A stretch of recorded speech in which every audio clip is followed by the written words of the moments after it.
on God's green earth can I help him if he won't bother to and is not concerned with helping himself? Go ahead. How do I answer that question? I have no idea. That's why I asked you I'm the question. struggling to figure out an answer. Maybe this time that you send him to prison, when he's away from all these friends and all these drugs, that'll help. That's all we could do. We could hope. Maybe all the people he hangs around with will be better off since he's not around. No question. How could I argue that? Of course. Of course. There's no question about that. But I'm going to just say to you, Judge, you know me a long time. We just finished the case. I'm going to ask you to take into consideration his age, 44? 45. 45 years of age. He's been involved in drugs all his life. And I'm going to tell you something. As you know, you had his brother, who you gave many, many years in prison. His whole family's involved in drugs. That's how he grew up. I'm going to ask you to take into consideration whatever facts you can in relation to this defendant as far as his involvement. Never had a crime of violence that I know. I don't think he's ever had a crime of violence, always drug related. I'm going to ask you to search your mind and your heart to see what's the best thing to do for him. And he would like to address the court. Go ahead. I owe the court an apology. You're absolutely right. I don't hold myself accountable. When Judge Malczewski gave me an OR bond, I thought I was going to get out of jail again for a couple of days to find out that my couple bonds here got revoked. I was so angry. I didn't have anything nice to say about the court or the whole situation. Then they let AA come back into the jail. I attended the 2 meetings on back-to-back Wednesdays. Something Billy said was something about you got to just tell one less lie a day. And I told my family that that the last case that I caught, that the police confiscated a couple $1,000. Well, that's not true. I lied. I spent the money. I spent the money on drugs. And then, once I got my family on the phone, I told my son and I told my girlfriend, it's their responsibility now at this point to save the house, which could potentially be headed back into foreclosure. And at that point, I realized that, yes, my drug use, not only is it affecting my son, my girlfriend, taxpayers, you, this attorney, the prosecutor, it's affecting everyone around me, everybody, even people that aren't around me. So not only am I not going to be present to help financially in my home with my family, any leadership qualities that I do possess aren't going to be in the home. Not to mention just the chores, being the man of the house, the grass cutting, the gutters cleaning, anything that the tenants need, and now I'm going to be an emotional drain on my family and a financial drain. Plus now everybody's got to step it up to fill in the gap where I've so selfishly taken for myself and claimed to not have done anything wrong. In essence, apologize to the courts. I know that I'm going to prison. You knew that last time. You knew that on February 1st, right? Yes, I did. Yes, I did. How does surgery go? Didn't complete the surgery Why not? because I used drugs again. Okay, so I continued that February 1st sentencing to afford you the opportunity to have the scheduled surgery on February 6th because you stood there and told me how bad the condition was. Had Mr. Peterson go to bat for you and tell you how you needed the surgery because they would do a lousy job in the prison system. You took off your sling, took off the package, and showed me how bad it was. So I continued that hearing for about 6 weeks so you could get the surgery 5 days later and recover, right? Isn't that what I did? 90% of it is accurate. I was meeting with the orthopedic surgeon for them to determine whether or not I needed surgery. But yes, you're right. That's not the Yes. information communicated to me, okay? Maybe you should have told me on February 1st that you were to meet with them. Okay? I'm fairly certain All right, so how did your meeting go on February 6th? never happened, Your Honor, because I Right. started using drugs again. Okay. So that leads me to my next question. As I listen to you talk for about 3 minutes, why in the world would I believe any of what you told me? I don't know how to answer that, Your Honor. Answer it as best you can. I don't know how to answer that question. I mean, I guess expected me to be a drug addict when I behaved like a drug addict. I don't really have a, I don't know how to answer it, Your Honor. I tell you what, I was sick of it on February 1st, and I'm sick of it now, okay? Because everything that you say, everything that you do revolves around you playing the part of the hapless drug addict who can't do anything about it. And I'm sick and tired of it. The reason that you don't do anything about it is because you don't do anything about it. In the last 2 days, 2 separate cases, I've had 2 young ladies who were terrible, terrible heroin addicts who've been off it for the space of about 4 or 5 years. So what they did was they did something about it. You don't want to do anything about it. You like to wallow in your own self-pity. That's what you do best. And you come here and tell me how mad you were last week when I revoked your bond. And then how all of a sudden Billy came in and now you see the light. That's nonsense. Go on, roll your eyes and shake your head. I don't care. Okay? Because you've earned the position you're in, which is for me to never believe another word you ever say. You've earned that. That doesn't come easy. Anything else you'd like to say? No, Your Honor. Sit down. Be careful. Mr. Geigrich?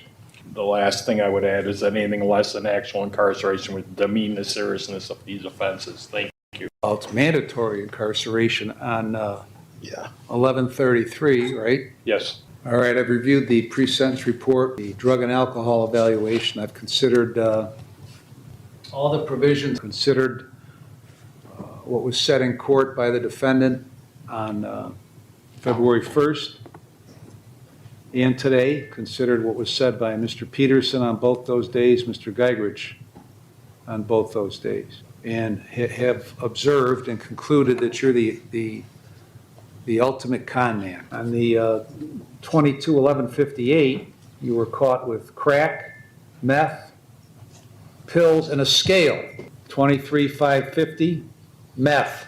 23-10-22, heroin and meth. 23-7-94, meth, crack, and powder cocaine. 23-10-09, heroin, crack, scale with residue. 400 in cash, 263 in cash, 25 in cash. 23-11-33, 8.9 grams of crack, 22.2 grams of baking soda. Can't imagine what that's for. 23.8 grams of cocaine, 2.4 grams of meth, a digital scale, and a glass measuring cup. Can't imagine what the baking soda, the scale, and the measuring cup were for. What was the baking soda for? Turning cocaine into smokable crack. What was the scale for? For making sure I purchased what I got what I purchased, and for if I attempted to sell something, that I gave them what they paid for. And what was the glass measuring cup for? For turning powder cocaine into crack. So I think we had a discussion on February 1st about the scale. And this is the first time you told me that to make sure what the amount you were selling was correct. You didn't tell me that last time. Because I'm a frickin' liar. What? Because I'm a frickin' liar. You are. It's the first thing I believe you in what you said in 2 hearings. On 22-11-58, on count 1, the F3, I sentence you to 36 months in prison. On count 2, the felony 2, I sentence you to a definite minimum of 4 years up to an indefinite maximum of 6 years in prison. Those 2 counts will be concurrent to one another. Credit for 6 days. On 23-5-50, sentence you to 12 months in prison. Credit for 6 days. It'll be concurrent to 22-11-58. On 23-10-22, 36 months in prison, credit 13 days, concurrent to 23,550 and 22,1150. Your Honor, which file? You said 22? 23,1022.